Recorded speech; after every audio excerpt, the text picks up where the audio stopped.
is one of the most fascinating dynamics throughout this presidential campaign. We have spoken about Kamala Harris's popularity and how it has taken off, right? So this is the net favorability rating. And look, Harris is more popular than Donald Trump, right? If we're looking across an average of polls, Harris's net favorability is plus 1 point in positive territory. Donald Trump is still in negative territory when it comes to his net favorability at minus 9 points. You'd look at this and you'd say to yourself, oh, Kamala Harris should be well ahead in this race. But that CNN poll out yesterday had Harris up by just a point. The Quinnipiac University poll that was out yesterday showed something very similar. So the bottom line here is that Kamala Harris is in positive territory. She's clearly better liked by Donald Trump, but yet we have a very close horse race on our hands. So popularity can mean different things. Yes. All right. So Donald Trump, personally, not very beloved, right? This is something we've heard from a lot of his supporters, that maybe they don't love him personally, but they like the job that he did as president. So we talk about popularity. We're often talking about favorability ratings, but how about approval ratings? How about approval ratings thinking that he did a good job in his presidency? I think people confuse that often. I think people confuse it very often. Look at this. Think his presidency was a success. Donald Trump, 51%, the majority think his presidency was a success, despite his personal popularity being meh. Look at this for Joe Biden, way down at 37%. I think that this is a real drag on Kamala Harris, despite her own personal popularity, while Donald Trump, with thinking his presidency is a success, I think the net favorability ratings don't actually get into the fact that there are a lot of folks who like the job he did as president, but don't necessarily like him personally. Okay, Joe Biden no longer on the ballot, but what does history show about his unpopularity and the impact it can have? Exactly. So take a look here. There's only 3 examples going back. The successor was the successor of the same party when the net approval rating was negative at this point in the cycle, right? As Joe Biden was. So maybe I misstated. Not popularity, approval. Approval. Okay.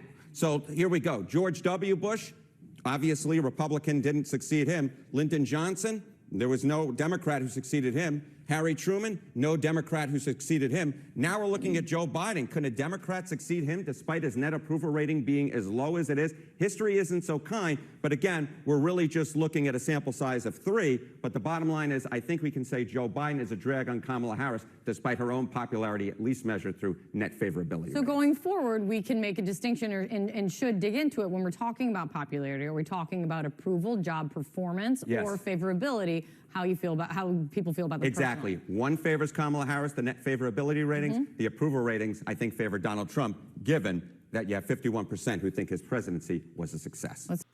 So welcome back, one and all. You're watching the Dr. Nassar Shake Show. I'm your host, Dr. Nassar. Let's get into it right away. I haven't changed my mind. It is the 25th of September. I still have Trump Vance at 345, Harris Walls 193. We're going to get into it. There's so much to talk about. I'm going to basically say how this map, the electoral map, is going to be expanded. I've been talking about this in my videos. You can check them out for the last couple of months. I've been saying this for a very, very long time. But before we get to this electoral map, I just want to go back to Harry and what he was talking about in terms of the approval and the favorability rating. And then we're going to get into why I think the electoral map is this way. And folks, there's some great stuff that's happening out of the state of Virginia. So stay tuned and watch till the very end. Let's get to Harry and see what we're talking about in terms of favorability versus approval. And so this, folks, is why I see the numbers the way that I see them, where I think this is going to be an electoral landslide, is that it's not just the favorability ratings. Okay, so the favorability ratings, they may favor Kamala Harris. And I still think those numbers are, being pushed on us, but be that as it may.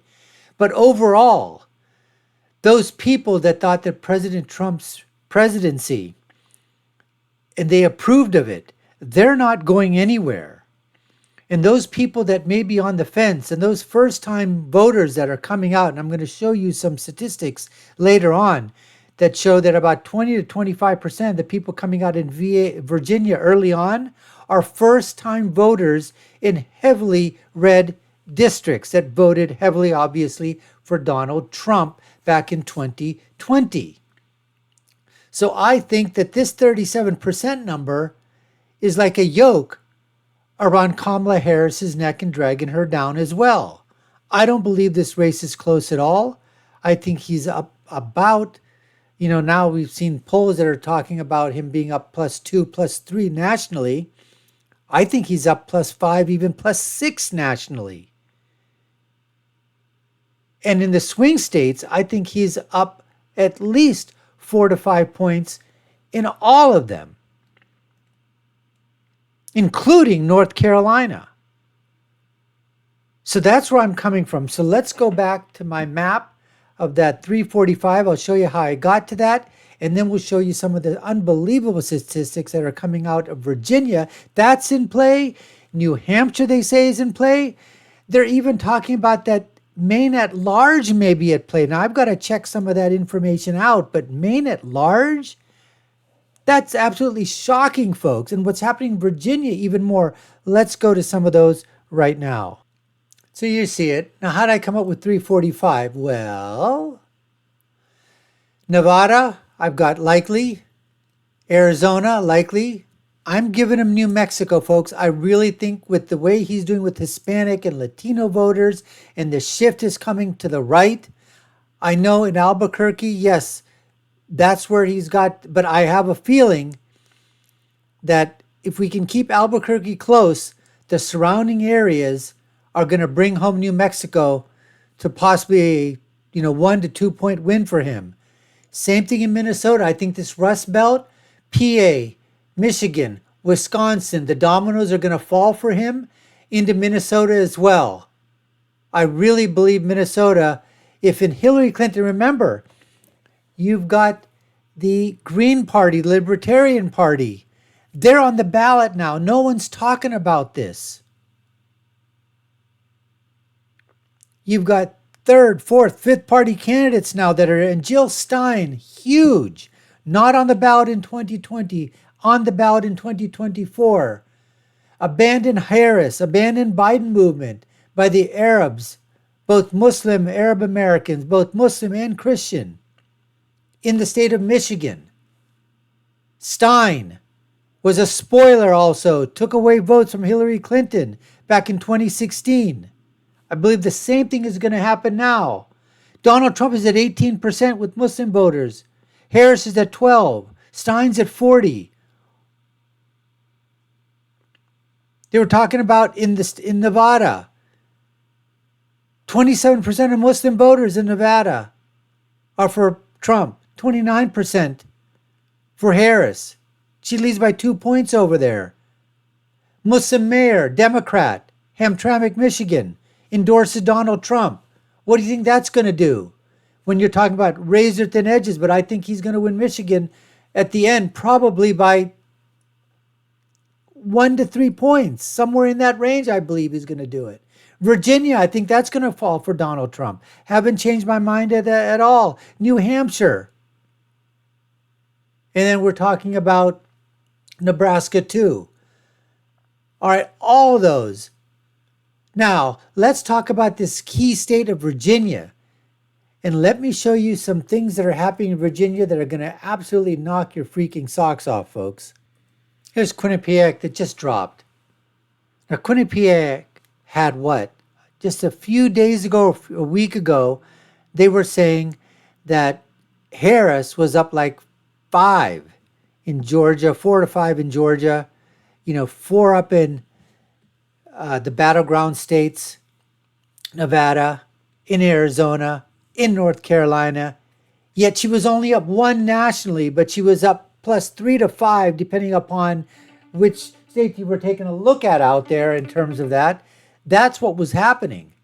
Well, now the latest one is Trump, 48 to 47. Trump is now up by 1 nationally in Quinnipiac, which has historically, as you all know, leaned left. This is, again, news that should be quite disconcerting for the Harris camp. And I'm sure they're not happy about it. But their own internals have been showing this thing when you're listening to other people out there that are in the know. The People's Pundit, talking about that they've got some inside information in terms of the internals for Harris and the internals for Trump. And the Trump internals are aligning up with all of these pollsters. And the Harris campaign also knows that they're behind in their own internal polling.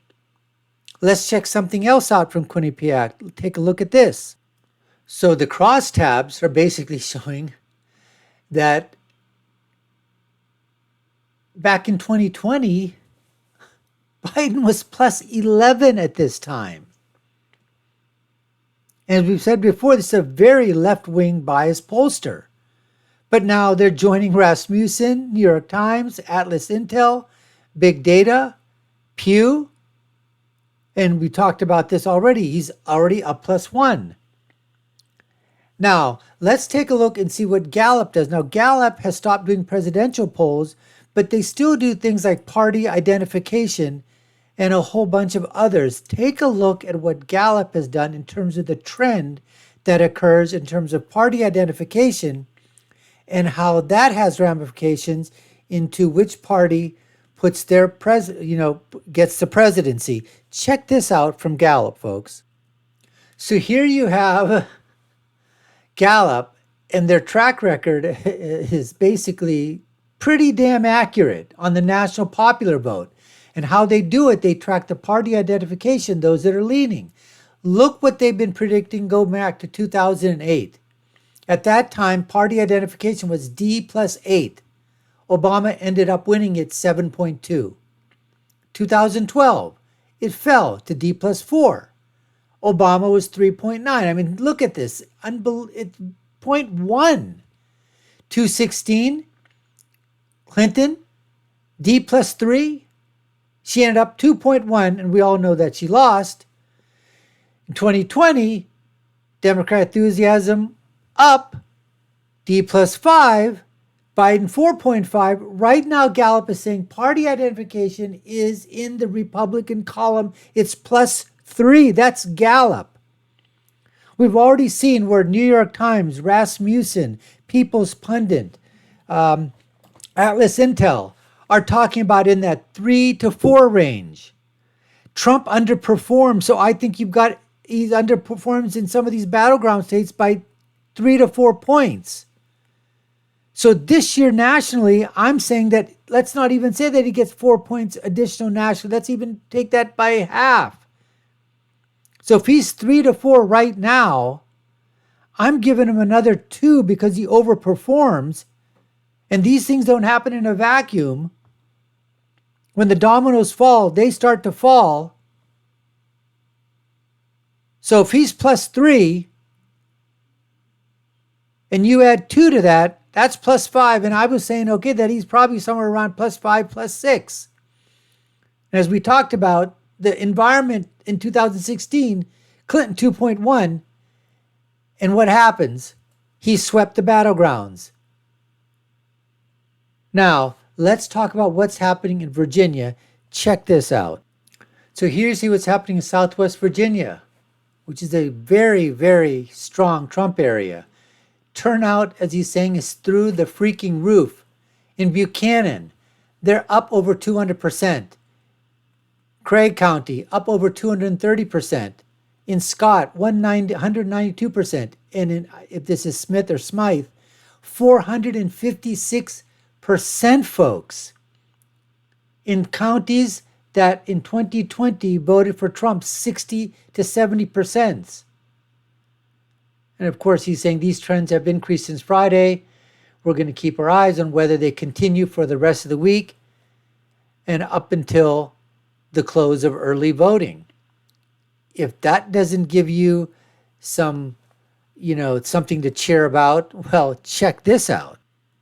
So here you say, they're talking about this is, Virginia. If Virginia goes red, is there any way that you think that North Carolina is not going to go red?